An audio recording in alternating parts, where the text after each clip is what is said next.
各位老友記，今日我哋要講嘅呢件事，真係可以話係開埠以來香港娛樂圈最瘋狂、最令人三觀盡碎嘅一夜。你以為你睇緊嘅係平時嗰啲普通演唱會，聽下老歌，懷舊一下，感嘆下青春流逝啊？咁你就真係諗多咗啦。呢場謝霆鋒相隔20年之後搞嘅復出演唱會，原本大家都以為只係一場普通嘅音樂盛宴，點知最後竟然演變成一個現實版嘅頂級修羅場，精彩程度直情超越咗所有編劇可以想象到嘅極限。如果你覺得平時嗰啲8點半劇集已經夠晒狗血，咁我今日同你爬出嚟呢啲料，絕對會令你懷疑自己係咪生活喺一出編劇都唔敢咁寫嘅偶像劇入面。講返嗰晚，公館入面坐咗4萬名觀眾，大家原本都係諗住嚟支持下昔日嘅亞洲天王。始終謝霆鋒喺好多人心目中都係由細睇到大嘅偶像，佢嗰啲經典金曲真係陪伴咗我哋成長。當時演唱會嘅門票一票難求，甚至有人將張飛炒到去17萬港幣咁誇張，可想而知大家有幾期待。但係邊個會估到呢場演唱會竟然會變成一場震驚全港嘅大型倫理劇直播？當演唱會進行到一半嘅時候，原本氣氛都仲算係正常。謝霆鋒喺台上深情款款咁唱住佢嗰首20年前嘅名曲《非走不可》，台下班粉絲聽得如痴如醉。但係就喺呢個 moment， 貴賓區嗰邊突然傳嚟一陣好大嘅騷動，大家擰轉頭一看，哇，真係不得了！張柏芝竟然帶住2個仔，即係15歲嘅大仔盧卡斯同埋細仔小謝震軒，緩步咁行入貴賓區。最令人震驚嘅係，佢哋母子3人竟然係着住一模一樣嘅應援短袖衫，上面印住嘅仲要係謝霆鋒出道初期嗰個卡通形象。你要知道啊，自從當年嗰場搞到滿城風雨，連撫養權都撕破面嘅風波之後，張柏芝曾經公開講過，呢世都唔會再踏入謝霆鋒方圓500米範圍。點知今日佢唔單止嚟咗，仲要帶埋2個親生骨肉嚟撐場。當時現場嘅攝影師反應都好快，即刻俾咗個大特寫謝霆鋒。大家可以清清楚楚咁睇到，謝霆鋒對手喺度明顯咁震緊，手上嗰支麥克風都差啲拎唔穩，原本清脆嘅歌聲突然之間變到好哽咽，直情係唱唔落去咁滯。現場4萬人嘅尖叫聲簡直係要掀翻公館個屋頂，呢種震撼真係非筆墨所能形容。但係呢個只係開胃菜咋，真正嘅高潮仲喺後面。正當大家仲沉浸喺張柏芝現身嘅震驚入面嗰陣，舞台上面個大屏幕突然切換咗一個實時視訊畫面，畫面入面出現嘅竟然係原本應該遠喺北京做嘢嘅王菲。呢個安排真係絕到無倫，導播竟然仲特登將張柏芝母子嘅現場畫面同王菲個視訊窗口擺埋一齊同框顯示。2位前任就咁樣喺4萬人面前隔空對峙，嗰種空氣中彌漫住嘅火藥味，真係隔住個屏幕都感覺得到。謝霆鋒企喺舞台中央，成個人顯得手足無措。喺啲強勁嘅鎂光燈照射之下，我哋可以睇到佢額頭啲汗好似黃豆咁大粒，係咁跌落嚟。呢個時候，音樂嘅前奏突然響起，呢首歌係當年謝霆鋒特登寫俾王菲嘅《迷魂》。所有觀眾都以為霆鋒係想藉住呢個機會喺大眾面前向王菲表白，鞏固佢哋呢段兜兜轉轉20年嘅感情。點知呢位一向不走尋常路嘅天王，竟然做咗一個令全場目瞪口呆嘅舉動。佢突然之間面向住觀眾席上面嘅張柏芝，單膝下跪，然後聲嘶力竭咁唱出咗當年佢同張柏芝嘅定情之作《要我怎麼忘了他》。呢一幕真係太戲劇化啦！張柏芝當場感動到淚如雨下，喊到停唔到。而屏幕嗰一頭嘅王菲，原本仲掛住一抹淡淡嘅微笑，瞬間變得面色慘白，嗰種難堪同憤怒真係掩飾唔到。後台可能見到出咗事，畫面即刻就被掐斷咗，成個屏幕黑晒。但係混亂並冇因此而停止。就喺大家仲喺度議論紛紛嘅時候，邊個都冇留意到15歲嘅盧卡斯竟然悄悄咁行咗上台。呢位少年真係遺傳咗佢老豆嗰種反叛同埋明星氣質，佢拎住一支備用嘅麥克風，用嗰把同謝霆鋒後生嗰陣一模一樣嘅沙啞嗓音對住全場講咗一句話。佢話呢首歌係送俾所有將簡單事情搞到好複雜嘅大人。講完之後，佢竟然開始自彈自唱反謝霆鋒當年寫俾張柏芝嘅你看我看你更驚人的事。最令人震驚嘅係盧卡斯竟然現場改咗歌詞，原本歌詞係講相愛唔使問點解，佢竟然改做離婚都唔使問點解。台下嘅張柏芝真係又喊又笑，而謝霆鋒就呆若木雞咁企喺度。有啲細心嘅歌迷發現，盧卡斯手上彈嗰支吉他，竟然係2002年謝霆鋒送俾當時仲係女朋友嘅張柏芝嘅定情信物。真係估唔到呢支吉他被張柏芝保存咗整整18年，最後仲傳咗俾個仔。喺呢個令人窒息嘅修羅場入面，謝霆鋒突然之間好似發咗瘋咁，做咗一個更加令人意想不到嘅動作。佢一把摘下手上嗰隻卡地亞手錶，據知情人士講，嗰隻錶係王菲上年送俾佢嘅生日禮物。謝霆鋒竟然當住4萬個觀眾嘅面，狠狠咁將隻錶摔喺地下，然後仲用腳將嗰個破碎嘅錶盤踩到粉碎。呢個動作簡直就係點燃咗個火藥桶，現場嘅氣氛緊張到爆。就喺呢個時候，觀眾席第一排突然有一個戴住鴨舌帽嘅女人企咗起身，佢摘下頂帽一睇，哇！竟然係原本話喺北京嘅王菲本人。原來佢根本就一直喺現場，仲要偽裝成普通觀眾坐咗成個鐘。呢下子成個紅館真係瘋狂咗，保安根本攔唔住班激動到跳起嘅人群。謝霆鋒嘅反應真係教科書級別嘅戲劇化，佢先係踉蹋咁後退咗3步，撞翻咗身後嗰對大音響，然後突然之間好似失咗魂咁衝向台下嘅王菲。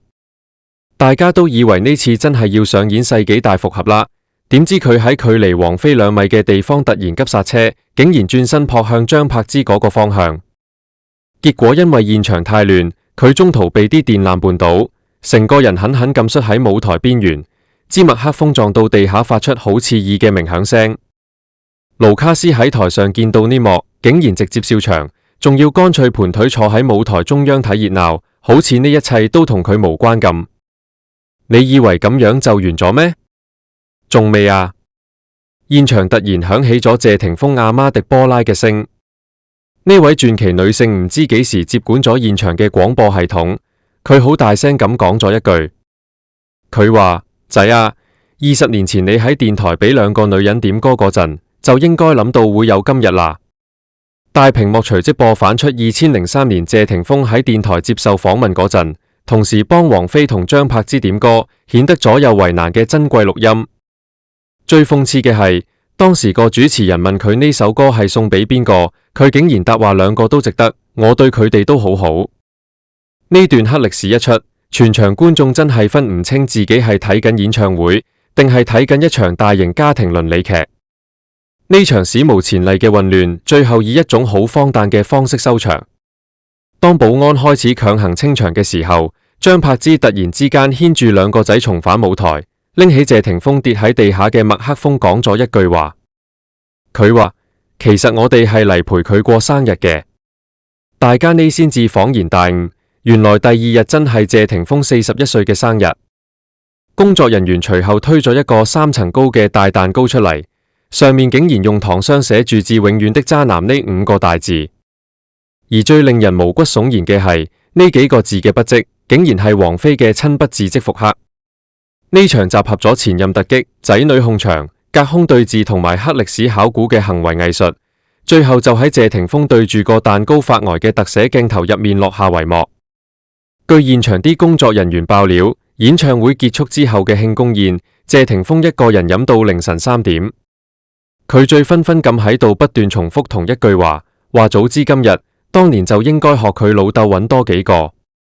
而喺隔壁嗰個包間入面，張柏芝竟然同迪波拉開心地拼緊紅酒，場上部電視仲要循環播放緊演唱會上面嗰啲找罵瞬間。至於王菲，有人見到佢喺機場嘅貴賓室入面拎住本《金剛經》，但係有人留意到佢部電子閱讀器嘅界面，其實一直停留在離婚財產分割案例匯編嗰一頁。呢場鬧劇過去咗1個星期之後，更加精彩嘅後續先至慢慢浮出水面。盧卡斯喺社交平台上面上傳咗一段家庭錄影，畫面入面見到謝霆鋒同張柏芝一齊陪緊仔女拼樂高，點知無意中拍到茶几上面有一份離婚協議書，竟然被摺成阻止飛機。畫面入面仲傳嚟佢哋嘅對話，謝霆鋒問張柏芝嗰晚喺演唱會上面你到底同王菲講咗啲乜？張柏芝頭都冇抬就答佢，我問佢記唔記得2005年你喺雲南寫俾佢嗰首歌。呢段對話引發咗全網嘅猜謎熱潮，最後有一班資深嘅粉絲破譯咗個密碼，原來2005年謝霆鋒真係喺雲南寫咗一首叫《別來無恙》嘅歌，而呢首歌嘅初版樣帶入面藏住一句從來冇公開過嘅歌詞，內容係話就算重回當初，依然會選他。呢個他到底係指邊個？可能真係只有呢個永遠左右為難嘅男人先至知答案。呢場謝家嘅世紀大和解同埋幕後秘辛全面曝光之後，張柏芝同王菲之間嘅暗戰協議亦都慢慢浮出水面。邊個會諗到，原本以為係死對頭嘅兩個人，竟然會私下見面？據聞張柏芝組咗個深夜火鍋局，兩位天后竟然喺某間高檔公寓同乘一輛車離開，仲去咗一間私人火鍋店食咗足足4個鐘頭。出嚟嗰陣，張柏芝眼眶紅晒，而王菲就顯得好攰。隨後李嫣仲喺社交媒體發咗張相，左邊牽住王菲，右邊挽住張柏芝，配文只有2個字：謝謝。呢個謝字到底係謝邊個呢？而另一邊廂，謝霆鋒就被影到喺酒吧買醉，凌晨4點喺路邊扶住電線杆扭，口入面仲唱緊王菲嗰首《紅豆》。佢仲失控咁對住狗仔隊咆哮，話點解20年嚟佢冇做啱過一件事。呢段視頻流出之後，大家都在猜測佢嘅精神狀態係咪已經崩潰咗。就喺呢個時候，最具殺傷力嘅核彈爆咗出嚟。謝賢突然之間召集律師修改家族信託條款，老人家睇完場演唱會之後非常之嬲，話唔可以再俾阿峰胡鬧落去。於是佢連夜調整咗資產分配方案，將盧卡斯同謝震軒列為最大受益人，而謝霆鋒嘅資產就被劃入信託，由謝賢親自監管。謝賢仲私下讚張柏芝懂事，話佢係謝家最後一道防線。依家嘅局面真係可以話係終極修羅場。張柏芝行嘅係母憑子貴路線，牢牢掌握住謝家嘅未來繼承權，而王菲就玩情感滲透，試圖籠絡謝家嘅長輩。謝霆鋒就夾喺中間，好似一塊夾心餅咁，既要顧及家族，又要面對愛情，仲要應付媒體。有傳言話謝賢已經落咗最後通牒，如果謝霆鋒喺2025年之前仲唔結婚，家族信託就會被凍結。回想起8月24日嗰場演唱會，本來係一份美好嘅懷舊，點知最後變咗做一場奪子大戰。王菲據聞仲揾埋大律師準備打跨國撫養權官司，而張柏芝就反應好快，連夜帶住3個仔移民去咗澳洲墨爾本，仲買咗動武直達香港航班城市嘅別墅，合同入面仲寫明禁止特定人士探訪。呢件事對仔女嘅影響真係好大。次子嘅老師話，個細路最近上課成日走神，畫啲畫都係破碎嘅屋。而盧卡斯雖然喺網上發長文話想大眾尊重佢哋嘅選擇，但隨後就註銷咗賬號，喺街頭被影到嗰陣成個人都好落寞。謝賢見到個孫咁樣，心痛到飛去澳洲做調解員，仲紅住眼圈話霆鋒呢次真係做錯咗。最後謝霆鋒喺一場記者會上面色憔悴咁宣布撤銷所有關於撫養權嘅法律程序。佢話當年答應過張柏芝，唔會等佢哋母子分離。消息傳出之後，王菲喺北京消失咗，而謝霆鋒就喺香港高價賣走咗佢哋2個人共同持有嘅豪宅。呢場橫跨20年嘅三角糾葛，最終以呢種慘淡嘅方式收場，真係令人唏噓。講到呢度，大家又點睇呢場謝家嘅豪門恩怨大戲呢？你覺得謝霆鋒係咪真係可以放低呢段糾纏咗20年嘅感情？定係佢最後會選擇一個人都唔揀，孤獨終老？如果你係謝霆鋒，你會揀王菲定係張柏芝？歡迎大家喺評論區留言話我知你嘅諗法。如果你鍾意今日呢段內容，記得幫手點讚、分享同埋關注我哋。我哋下期再見，繼續同大家爬更多娛樂圈嘅驚天大瓜。其實講返轉頭，呢場戲入面邊個係贏家真係好難講。有人話張柏芝贏咗，因為佢得到咗謝賢嘅支持同埋家族嘅財產繼承權。亦有人話王菲贏咗，因為佢一直都係謝霆鋒心入面最深愛嗰個人。但係如果你睇下嗰三個細路，你就會發現喺呢場大人嘅戰爭入面，佢哋先係最大嘅受害者。當日謝霆鋒喺舞台上面摔碎嗰隻表，其實唔單止係一隻表咁簡單，佢碎咗嘅仲有呢20年嚟佢喺兩個女人之間搖擺不定嘅心。佢嗰句我從來冇做對過一件事，聽落去真係好心酸。一個男人到咗41歲，事業成功，名利雙收，但係喺感情生活上面竟然係一塌糊塗，連同親生仔食餐飯都要經過律師或者前妻同意，呢種生活真係佢想要嘅咩？而且我哋睇到狄波拉喺呢件事入面嘅態度轉變，亦都好耐人尋味。佢原本可能係支持王菲嘅，但係見到個孫受苦，佢最終都係企反喺張柏芝嗰邊。佢嗰句有些女人自己生不出來，雖然聽落去好刻薄，但係亦反映咗老一輩香港人對於香燈繼承嘅執着。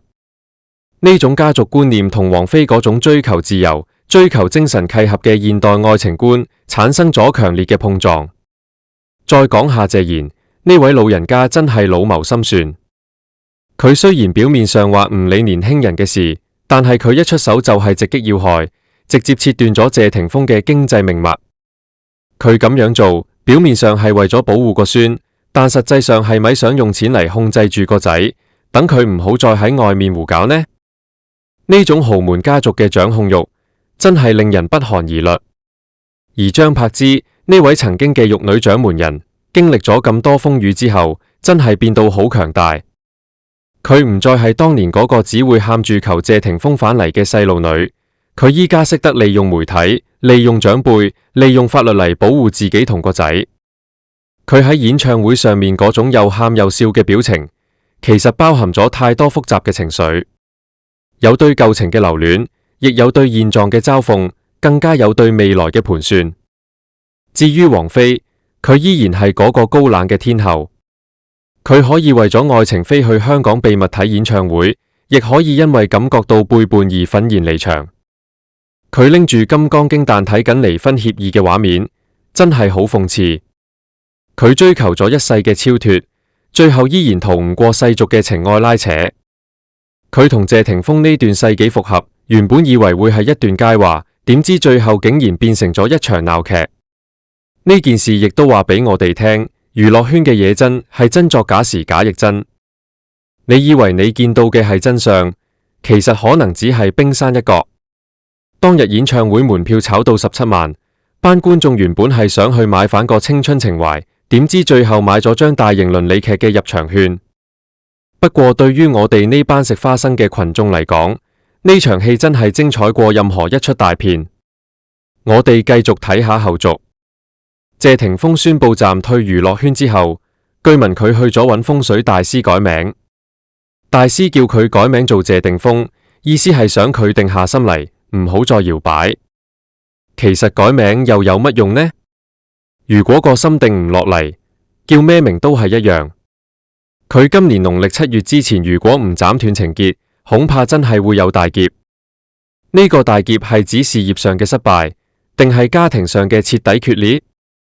而張柏芝依家喺澳洲生活得似乎唔錯，佢仲收到內地真人秀嘅天價邀約，主題係單親媽媽嘅逆襲人生。呢個主題真係太啱佢啦！佢依家手握2億豪宅，又有謝賢嘅支持，3個仔又聽話，佢嘅人生下半場睇嚟會比謝霆鋒精彩得多。而王菲就被影到飛咗去法國，身邊仲多咗個神秘富豪。到底佢係去療傷，定係真係已經開始咗一段新嘅感情？如果佢真係揀咗放手，對佢、對謝霆鋒、對張柏芝，甚至對班細路，係咪都係一種解脫呢？呢場橫跨20年嘅三國大戲，睇嚟仲會有好多集可以播。我哋呢班花生友就坐定定喺度，睇下呢家人最後會點收場。不過無論點都好，我哋都希望三個無辜嘅細路可以平平安安咁成長，唔好再被大人嘅恩怨情仇所傷害。其實霆鋒當年嗰首歌《別來無恙》入面嗰句依然會選他，到今日都仲係一個謎。如果時光倒流20年，佢會唔會依然做出同樣嘅選擇？定係佢會選擇一條完全唔同嘅路？呢個世界上冇後悔藥食，每個人都要為自己嘅選擇付出代價。謝霆鋒喺酒吧買醉嗰陣咆哮話：20年嚟佢冇做啱過一件事。呢句說話其實好沉重。一個男人如果覺得自己呢生人最精華嘅20年都係錯嘅，嗰種挫敗感真係會令人崩潰。但係錯咗唔緊要，最緊要係知錯能改。佢宣布撤銷撫養權官司，或者就係佢做啱嘅第一件事。放手，有時候比堅持需要更加多嘅勇氣。謝霆鋒選擇放手，還張柏芝同仔女一個清靜，或者係佢作為父親最後能做嘅溫柔。而王菲選擇遠走法國，或者亦係佢作為愛人最後嘅尊嚴。呢場公館一夜所引發嘅蝴蝶效應，至今仲喺香港娛樂圈震盪緊。佢打破咗我哋對明星完美生活嘅幻想，將最真實、最醜陋，亦都係最感人嘅人性一面展示咗出嚟。呢個就係娛樂圈，呢個就係人生。好啦，今日嘅內容真係講到呢度先。呢場謝家大戲真係講足一日一夜都講唔完。如果你對呢件事有咩獨到嘅見解，或者你手頭上有更多嘅爆料，記得喺評論區同大家分享下。我哋非常之重視每一位粉絲嘅意見。再次提提大家，如果你覺得今日呢段片好睇，記得幫手點讚、轉發同埋關注。你嘅支持係我哋持續更新嘅動力。我哋會繼續為大家跟進謝家嘅最新動向，亦都會帶大家去爬更多娛樂圈背後嘅故事。最後想問大家一句，如果你係張柏芝，你會唔會原諒謝霆鋒？如果你係王菲，你會唔會繼續等落去？人生如戲，戲如人生，希望每個人都能夠喺自己嘅人生舞台上面演好自己嗰個角色，唔好等到落幕嗰陣先嚟後悔。呢場20年嘅三角戀，最後竟然以咁樣嘅方式落幕，真係應咗嗰句早知今日何必當初。霆鋒啊霆鋒，希望你真係可以定下心嚟，揾到自己真正想要嘅生活。而柏芝同王菲兩位傳奇女性，亦都希望你哋可以喺未來嘅日子入面活出屬於自己嘅精彩。多謝大家收睇，我哋下期再見。記得留言討論啊！你哋嘅每一條評論我都會睇㗎。拜拜。講真，呢件事真係令我諗返起2000年代嗰陣嘅香港娛樂圈，嗰陣時真係好熱鬧。雖然依家嘅娛樂圈都好多嘢睇，但係總係覺得少咗一份當年嗰種轟轟烈烈嘅味道。謝霆鋒、張柏芝、王菲呢三個人嘅名，注定會刻喺香港娛樂圈嘅歷史上面，成為永遠都講唔完嘅話題。我哋睇明星嘅八卦，其實有時候都係喺度睇緊我哋自己嘅投射。我哋會為佢哋嘅愛情歡呼，亦會為佢哋嘅決裂感到難過。因為喺佢哋身上，我哋見到咗青春嘅影子，見到咗對愛情嘅渴望，亦見到咗對家庭嘅責任。希望下一次我哋再講謝霆鋒嘅時候，係聽到佢出咗新嘅好作品，或者係佢終於揾到咗真正嘅幸福，而唔係再因為呢啲狗血嘅倫理劇上頭條。不過以謝家嘅基因，呢個願望可能好難實現。但係唔緊要，只要佢哋繼續演，我哋就繼續睇。好啦，真係要同大家講拜拜啦！記得關注我哋啊，下次帶你睇更加震撼嘅嘢。祝大家生活愉快，遠離渣男渣女，揾到屬於自己嘅真愛。下期見。其實我仲想補充一點，就是關於盧卡斯呢個細路，佢15歲就已經咁有主見，喺咁多觀眾面前講出嗰啲話，仲要現場改歌詞，呢份勇氣同才華，真係唔可以小覷。